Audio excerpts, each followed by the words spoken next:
Make sure you guys smash that subscribe button if you guys are fans of the content being posted onto this channel to always be in the loop with more content similar to this, and be sure to hit the video up with a like if you're enjoying the content. And with that being said, let's begin. So with Scream 5 scheduled to be released in 2022, there are so many people within the horror and the Scream community that are also seemingly excited, but also at the same time very curious at the overall idea of the next Ghostface and the overall narrative for Scream 5, that so many people are prognosticating and sharing theories and opinions as to what they think Scream 5 could end up doing in making the movie that much better than what we've seen go down with Scream 3, Scream 4, and even arguably Scream 2. As joining me here today to further discuss the concept idea behind Gale and or Dewey becoming the next Ghostface in Scream 5 is my good friend and YouTuber Mark9. Now Mark, this is a very, I would say, tricky subject to tackle, only because I've seen people make arguments on the idea of Gale potentially losing her mind because her book sales are low, and she had this personal vendetta against Sidney ever since the first movie, because every single time, right, something were to happen and Gale was in the spotlight, Sidney would overshadow her. So do you think it's possible for the concept idea of Gale or Dewey becoming the next Ghostface killers to be something that's prominent within the movie? Because I don't personally see that being the case. I genuinely feel like this next Ghostface killer is going to be someone completely different, if someone that we don't already know about. But I have seen lots of people make arguments and make cases for Dewey being the next Ghostface or Gale. So what I wanted to ask you is, do you think that this is something that would be logical in the next Scream movie, and having her own personal friends? Because it would be unexpected, right? It would be totally out the blue to have one of them or both of them kill Sidney, but I just don't think that that's logically going to be something where the narrative can go forward with, because what's Sidney going to do? Kill Gale? Kill Dewey, right? So I don't see that being the case. But do you disagree? Do you think that this is something that could be inserted in the movie and could work? Or do you think that this is simply too far-fetched of an idea and that this can't possibly work at all? I think the idea of Gale or Dewey being the killer could be interesting. I think if it was Dewey, that would have a lot more... I think that would leave a lot more people upset, because Dewey has a heart of gold and he's been super duper helpful and useful, and he's not self-serving in any way, shape, or form. However, I can see maybe where he could go off the deep end, and he's like, you know what, like, my wife Gale, she's struggling, she's depressed, she's not making nearly as much money, she's unhappy, she's my whole world, like, she's my everything. Like, I would do anything within my power to see her happy again and get her to sell more books, or maybe get her an opportunity to sell another book, or a movie deal, or some Netflix series, I don't know. And so maybe he starts to like do some killings again, or maybe he's the type of person where he's like, you know what, I'm just gonna nudge someone in the right direction that wants to do something, or maybe I'm just gonna like have some whispers in someone's ear to do something bad, and then it gets out of control, so that way the character's integrity isn't like destroyed. Like, I could see Dewey being like, hey, like, I've got the history in the law enforcement, and Gale did all this stuff in the news and the books and, you know, whatever. So like, maybe he's suggesting someone go do some petty crime just so Gale can have something interesting to, you know, write about. I don't know, something like that. Just something to get her spirits up if that's the direction they would want to go. And then maybe it just like goes out of control and Dewey tries to stop him and it doesn't work, and, you know, whatever. I could see that being a possibility, but I think that's also a very... that'd be very forced to make that work. But that is one possibility, far less likely, but I think it could happen. On the other end, I think it would be far more likely that Gale would be the one to be completely nuts and go off her rocker and all that, because remember, like, these people are survivors, okay? Like, I can't say that I've ever fought in a war, but I can imagine that there's a lot of suffering in post-traumatic stress that happens from people that do survive coming from war. So could you imagine being in a situation where, like, over the years, you've just seen multiple serial killers in your hometown donning the same costume, slaughtering your friends, your peers, and acquaintances, and while trying to kill someone you truly care about, and maybe you've been stabbed in the way, maybe you've stared in the face of death and somehow gotten lucky and survived. So that's where Gale and Dewey are, right? That's where Sid is, but I think Gale stands to benefit a lot more because she likes the limelight, because her entire living is now based off of the survival of that. What happens if there's nothing else going on? And also I would think too, like, there's a lot of craziness going on in the Scream world, and they've attempted to kill Sid 4 times. So I don't know, like, how the audience in that sort of Scream universe is open to hearing another story about it. but I would imagine that it sells pretty well. And if maybe 10 years gone by and she's, sitting on her couch and her books aren't selling and her publisher is asking for new material, but she's got nothing. And maybe, she wants to pitch a new series or something like that. And she's like, you know what, like, I'm going to go ahead and be the one to sort of push the snowball down the hill and get that going.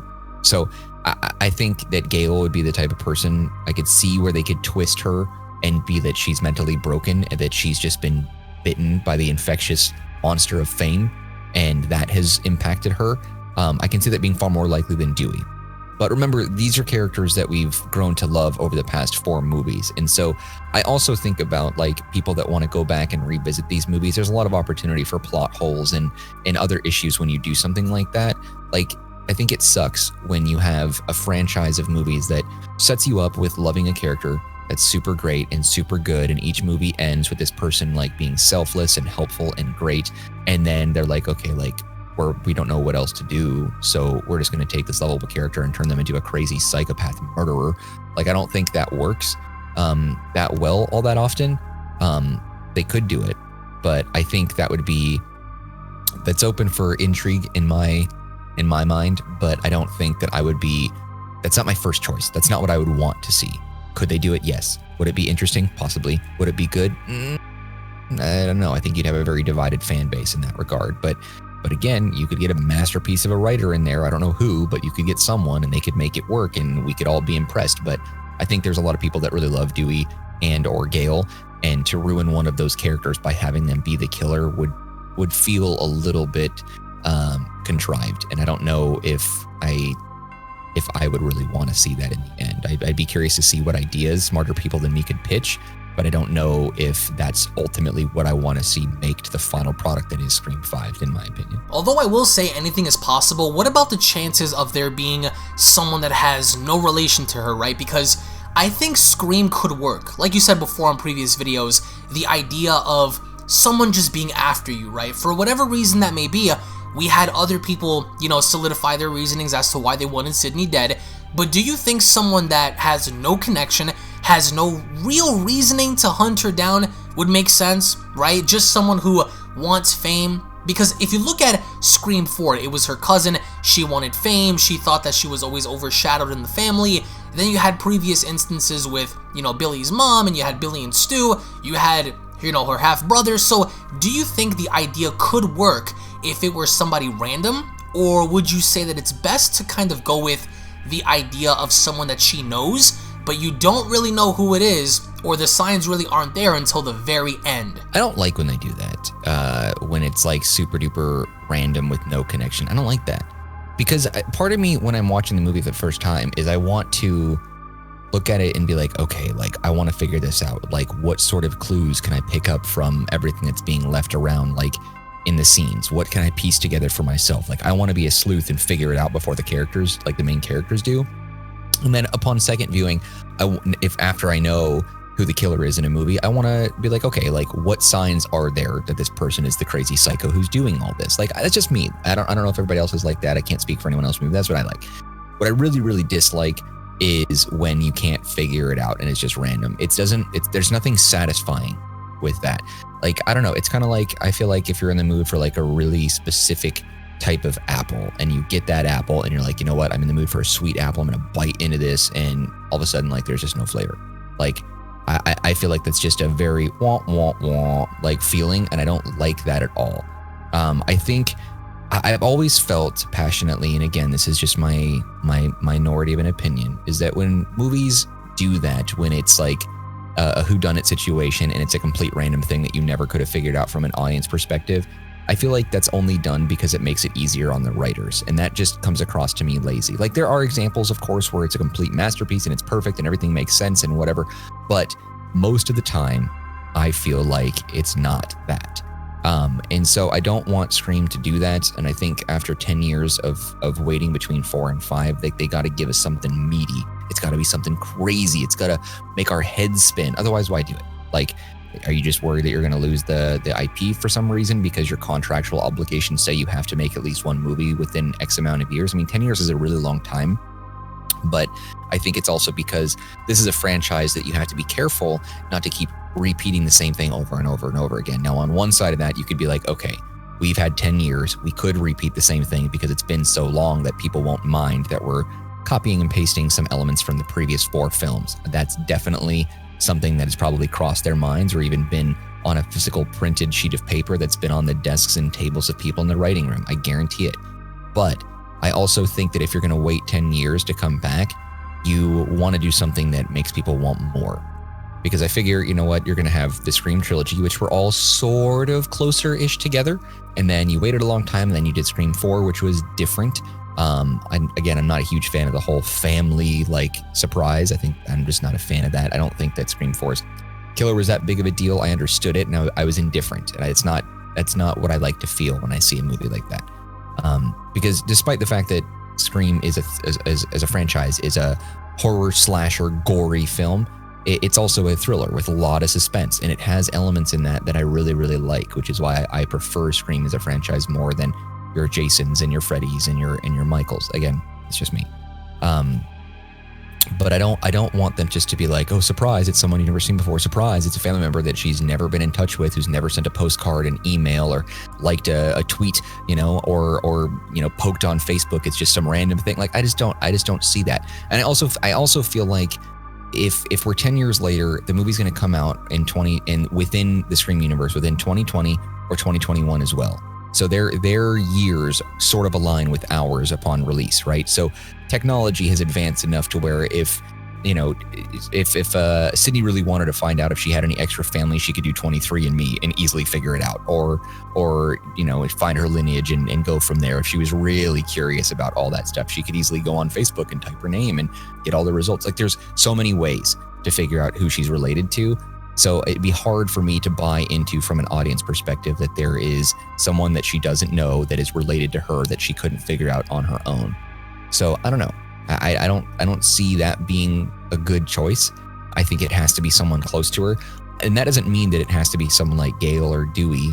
I don't think that's a good idea. I think, as I said before, I would like to see one of those characters die in a self-sacrificing moment as a fond farewell. But I feel like the characters are too old. So if we are going to get a Scream 6, then, we have to have something crazy happen in 5, which leads to wild motivations in 6. And then you got to end it before you do a reboot, before the actors get too old, because time is against them too. There's a lot of different outside factors as well. Actors are getting too old. Other projects are coming up. Scream is starting to become dated, and you got to do something different, which is why I suggested that it would be neat to see a cult thing going on that ties it all together. And from that perspective, sure, yeah, you could have it be a cult that is, that has some sort of weird, thoughts of magic and mysticism that's obviously not real, but it's something they buy into that makes them be like, you know what, we have to sacrifice Sidney because she's the tip of the star and she's part of our ritual and she has to die for some reason. And then maybe you could reveal that her dad is a part of that. That would be interesting. Or maybe her mom is alive somehow and that she's a part of that. But I don't think that you could just be like, surprise, mom's alive and you never saw her after all these years and she's the killer. And you can't do that with dad either. You can't do it with a surprise sibling. I think there has to be something much, much bigger. Otherwise, it's not going to make sense this time. It's got to be someone close to her. That's why I think Stu being alive would be interesting, and having him come back and be like, I'm part of a cult worshiping group where we have to sacrifice someone and you've evaded us for so long and we've had to wait X amount of years for so many moon cycles or whatever to, appease our gods and we have to kill you or something. I don't know, just some wild, crazy thinking. Because consider this, every person that's tried to kill Sid is insane, certifiably insane. None of them are normal people with motivations that would align with people in reality. It's just not really a thing. So I think that's something else to consider as well. I'm all for the cult perspective. I think that would be the best plot for me. Not random one-off surprises of people. You see, I agree to an extent because I feel as though you can't make it too predictable. And this is what's really, I would say, alarming about Scream 5 is it could go in any kind of direction. We could have someone predictable, which I don't want it to happen.